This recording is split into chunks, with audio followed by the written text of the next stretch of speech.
warahmatullahi wabarakatuh.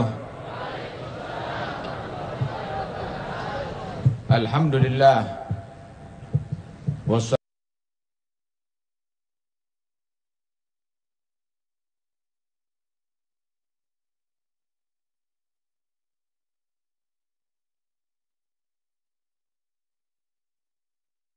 Rabiul Awal, 12 Rabiul Awal, bersama-sama kita berkumpul di tempat ini bukan atas dorongan duniawi, bukan atas keinginan akan hal-hal yang fana, namun semata-mata kita berkumpul di sini karena Allah, karena rindu dan cinta kita kepada Rasulullah sallallahu alaihi wasallam, yang mana beliau dilahirkan pada hari Senin 12 Rabiul Awal, dan juga hijrah tiba di Madinah hari Senin 12 Rabiul Awal, dan wafatnya beliau pun juga pada 12 Rabiul Awal. Ini adalah hari yang agung, hari yang mulia.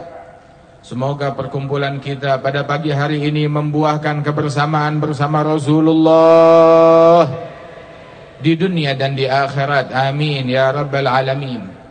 Barang siapa yang di akhirat menginginkan kebersamaan bersama Nabi Muhammad, ingin berkumpul di bawah bendera Nabi Muhammad, ingin berada di barisan Nabi Muhammad, ingin masuk surga berdekatan dengan Nabi Muhammad, maka hendaknya dia di dunia melazimkan ajaran Nabi Muhammad, mentaati perintah Nabi Muhammad, menjauhi larangan Nabi Muhammad, memperbanyak kenangan, salawat dan salam terhadap Nabi Muhammad sallallahu alaihi wa alihi wasallam. Sesungguhnya Rasulullah sallallahu alaihi wa alihi wasallam 15 abad yang lalu beliau lahir ke alam dunia ini. Dilahirkan oleh ibunda beliau As-Sayyidah Aminah, di mana tatkala beliau lahir ke alam dunia ini, kelahirannya 12 Rabiul Awal pada hari Senin. Beliau lahir pada saat-saat sebelum subuh. Yang menjadi bidan, yang membantu persalinan adalah Sayyidatuna Syafa, ibunda dari Sayyidina Abdurrahman bin Auf radhiyallahu anhu wa ardhah. Disebutkan oleh beliau bahwasanya Rasul sallallahu alaihi wasallam tatkala terlahir, beliau terlahir dalam keadaan bersujud. Kemudian juga Rasulullah sallallahu alaihi wasallam dalam keadaan telah terkhitan dan terlahir, tali pusar beliau telah putus. Subhanallah, pencipta Nabi Muhammad sallallahu alaihi wasallam. Sehingga ketika Rasul sallallahu alaihi wasallam jatuh ke pelukan Sayyidatuna Syafa, diserahkan ke pelukan ibunda Nabi Muhammad sallallahu alaihi wasallam, mata beliau yang demikian cerah menatap ke langit, seolah-olah jarinya menunjuk, mengucapkan la ilaha illallah, menunjuk ke langit, menunjukkan keesaan Allah subhanahu wa ta'ala. Wa Rasulullah sallallahu alaihi wasallam, kemudian beliau disusui oleh Sayyidatuna Halimah As-Sa'diyah. Sayyidatuna Halimah, beliau datang dari perkampungan Bani Sa'ad. Dahulu masyarakat Arab, mereka banyak menyerahkan bayi mereka untuk disusui oleh masyarakat yang ada di perkampungan, di Badiah, sebab udaranya lebih sehat, bahasa mereka pun juga lebih fasih dan lebih indah, lebih bagus. Maka biasanya datang rombongan dari Bani Sa'ad, dari perkampungannya Sayyidatuna Halimah ke Makkah untuk menerima bayi-bayi tersebut untuk mereka susui dan diasuh selama 2 tahun di perkampungan mereka. Tumbuh di dalam udara yang segar, lingkungan yang baik. Yang mana lingkungan yang baik itu sejak zaman dahulu dicari. Dan mereka pun juga sejak zaman dahulu kesulitan untuk mencari lingkungan yang baik. Mereka belum melihat zaman kita yang sekarang ini. Sehingga Sayyidatuna Halimah, beliau adalah seorang wanita yang berada dalam kesulitan ekonomi. Dia datang ke sana bersama rombongan. Untanya dia, unta betinanya sudah lemah. Keledai yang dia bawa pun, yang dia tunggangi pun juga sudah kurus, lemah. sehingga dia datangnya belakangan, tertinggal dengan kawanan teman-teman beliau yang sampai ke Mekah dan mengambil daripada bayi-bayi dari keluarga yang kaya raya. Ditawarkan kepada ibu asuh tersebut Rasulullah Shallallahu Alaihi Wasallam, tapi mereka tahu ini yatim. Kalau dia yatim, ibunya bisa ngasih apa, kakeknya bisa kasih apa, ayahnya udah nggak ada. Kita menginginkan rezeki, maka mereka belum melihat Rasulullah Shallallahu Alaihi Wasallam, tapi mereka memutuskan tidak mau karena itu yatim. Mereka mengambil dari anak-anak yang memiliki orang tua, yang memiliki kecukupan ekonomi. Tinggal Sayyidatina Halimah, beliau datang belakangan, bayi-bayi tersebut sudah diambil hilang semuanya. Yang tersisa hanya yatim Nabi Muhammad Sallallahu Alaihi Wasallam. Maka suaminya berkata, bagaimana kalau kita ambil saja, kita lihat dulu, barangkali keberkahan terdapat di situ. Maka mereka pun datang, dan ketika mata Halimah menatap Rasulullah Sallallahu Alaihi Wasallam, langsung beliau jatuh hati kepada Nabi Muhammad Sallallahu Alaihi Wasallam, dan beliau pun memeluknya. Dan seolah-olah ini adalah bayi yang penuh keberkahan. Saya mau menerimanya, saya mau membawanya. Dan dibawalah ke rumahnya. Siti Halimah, beliau karena kesulitan ekonomi, pangan sulit, untuk dia makan pun susah, gizi kurang, dan beliau mempunyai bayi yang harus dia susui, yang setiap malam menangis karena kekurangan susu. Maka dia pun menerima Nabi Muhammad Sallallahu Alaihi Wasallam. Siti Halimah mengatakan, dulu tiap malam bayiku selalu menangis karena kurang susu. Begitu aku menerima Nabi Muhammad Sallallahu Alaihi Wasallam, malam aku dapat tidur tenang. Bayiku dan Rasulullah semuanya cukup susu dan gizi mereka. Disebutkan bahwasanya Sayyidatina Halimah mengatakan, dahulu kami, manakala di malam yang ada bulan purnama, kami tidak menyalakan lampu minyak untuk mengirit minyak. Baru kami menyalakan lampu minyak di malam hari saat malam tidak ada bulan, untuk membantu penerangan di dalam rumah. Sebab sulit untuk mendapatkan penerangan dan minyak tersebut. Itu sebelum datangnya Rasulullah, kata Siti Halimah. Namun setelah datangnya Nabi Muhammad Sallallahu Alaihi Wasallam di dalam rumah kami, maka kami tidak lagi menggunakan lampu di malam hari, baik di malam purnama ataupun di malam yang gelap gulita. Kami selalu seolah-olah bulan ada di tengah-tengah kami. Sallallahu Alaihi Wasallam. Di hari 12 Rabiul Awal, di hari Senin itu pula lah hijrah Nabi Muhammad ke kota Madinah. Sayyidina Anas bin Malik, beliau mengatakan, aku kenal dengan Rasulullah Sallallahu Alaihi Wasallam sejak Rasulullah hijrah ke Madinah. Aku khidmah di rumahnya selama 10 tahun hingga Rasulullah wafat.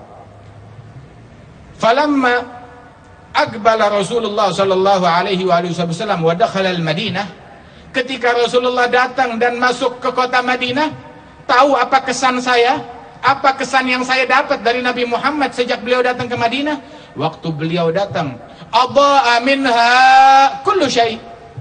Segala sesuatu yang ada di kota Madinah nampak bercahaya dan terang benderang, kata Anas bin Malik. Namun falamma tuwuffiya Rasulullah azlama minha kullu syai'. Ketika Rasulullah wafat, segala sesuatu yang ada di kota Madinah rasanya gelap gulita, rasanya suram setelah wafatnya Rasulullah Sallallahu Alaihi Wasallam. Sehingga disebutkan oleh Sayyidina Abdullah bin Salam, saya ketika Nabi hijrah ke Madinah, saya termasuk orang yang penasaran, sebab Abdullah bin Salam seorang ulama besar Yahudi yang dia mengetahui sifat Nabi yang terakhir dia dapatkan di kitab Taurat, yang itu memang ada dan seharusnya ada sifat Nabi Muhammad di Taurat dan di dalam Injil, sebagaimana disebutkan oleh Allah di dalam Al-Quran. Ada sifat Nabi Muhammad dan sifat pengikut Nabi Muhammad dan sifat sahabat Nabi Muhammad Sallallahu Alaihi Wasallam dan sifat kita umat Nabi Muhammad ada di dalam kitab Taurat dan di dalam kitab Injil. Sayyidina Abdullah bin Salam termasuk ulama Yahudi yang paling mengerti akan hal tersebut. Sehingga beliau penasaran, betulkah ini Nabi yang terakhir sesuai ciri-ciri yang aku dapati di dalam Alkitab? Beliau termasuk orang yang menanti kedatangan Rasulullah.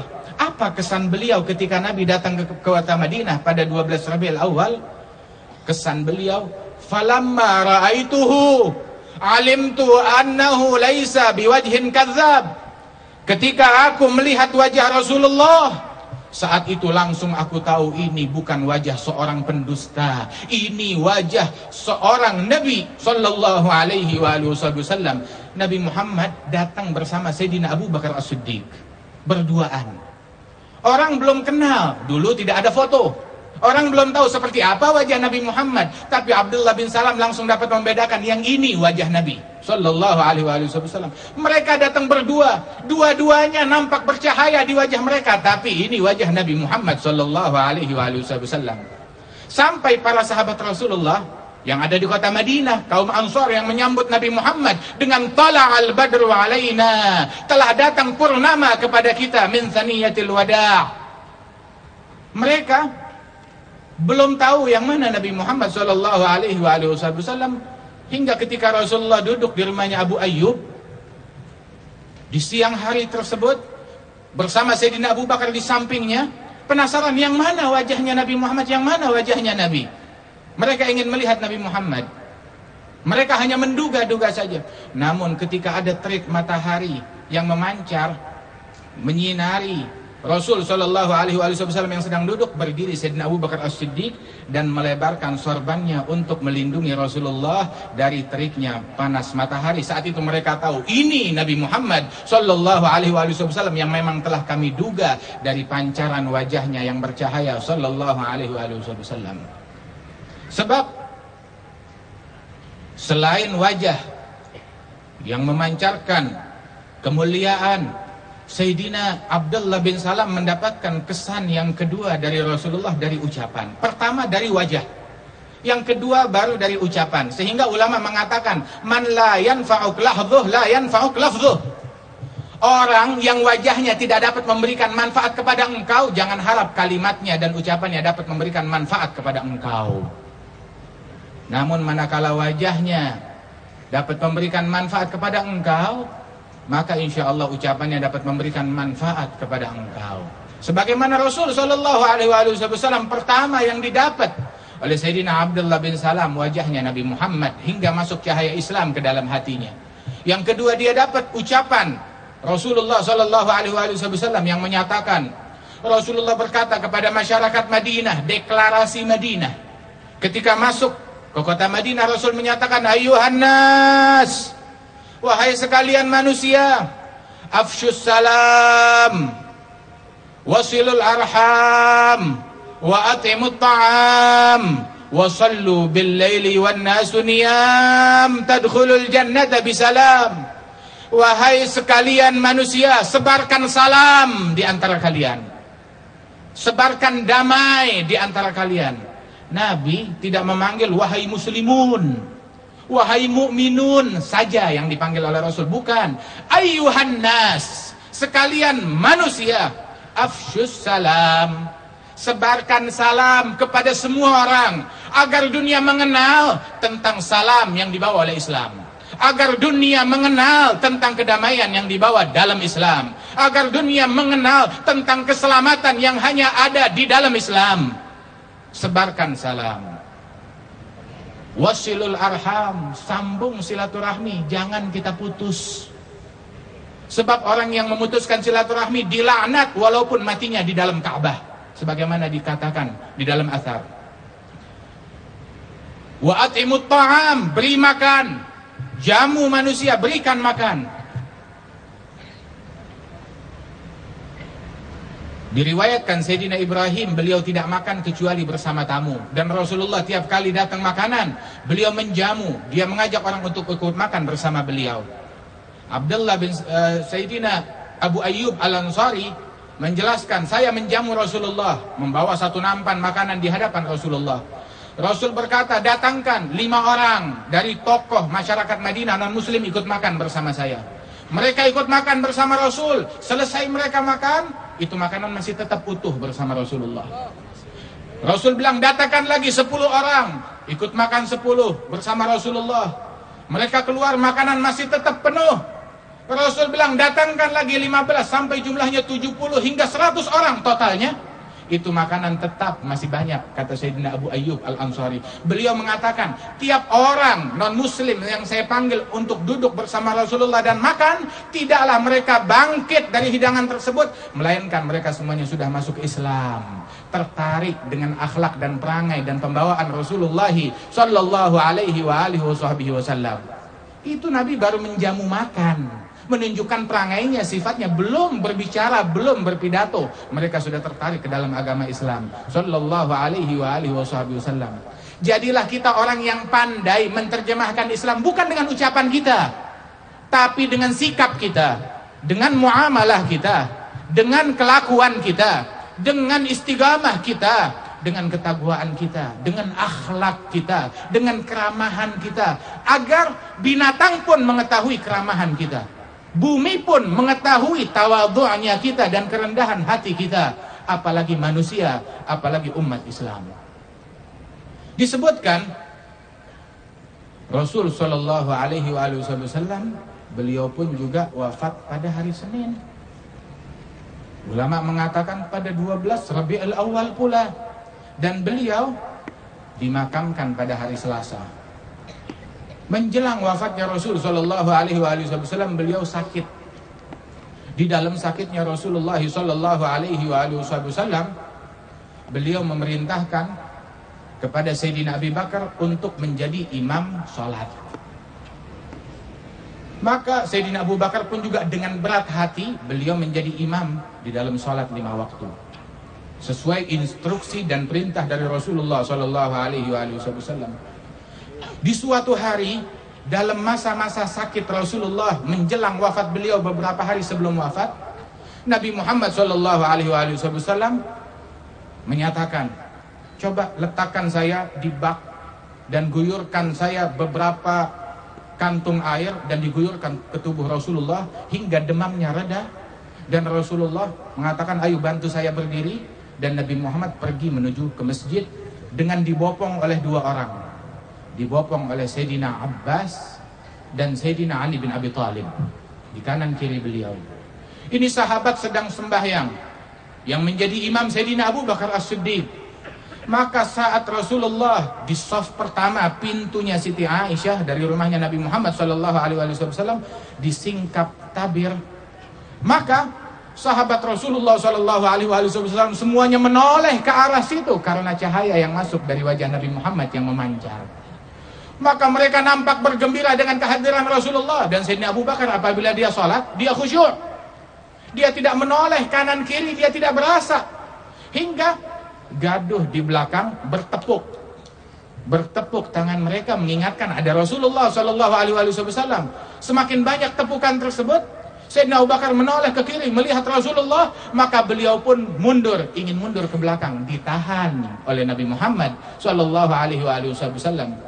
Maka Rasul maju duduk ke sampingnya Sayyidina Abi Bakar As-Siddiq dan beliau duduk.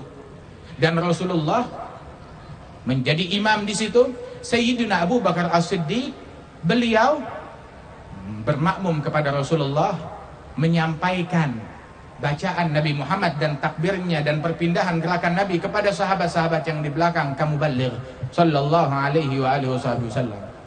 Hingga akhirnya itulah perjumpaan mereka dengan Rasulullah sallallahu alaihi wasallam.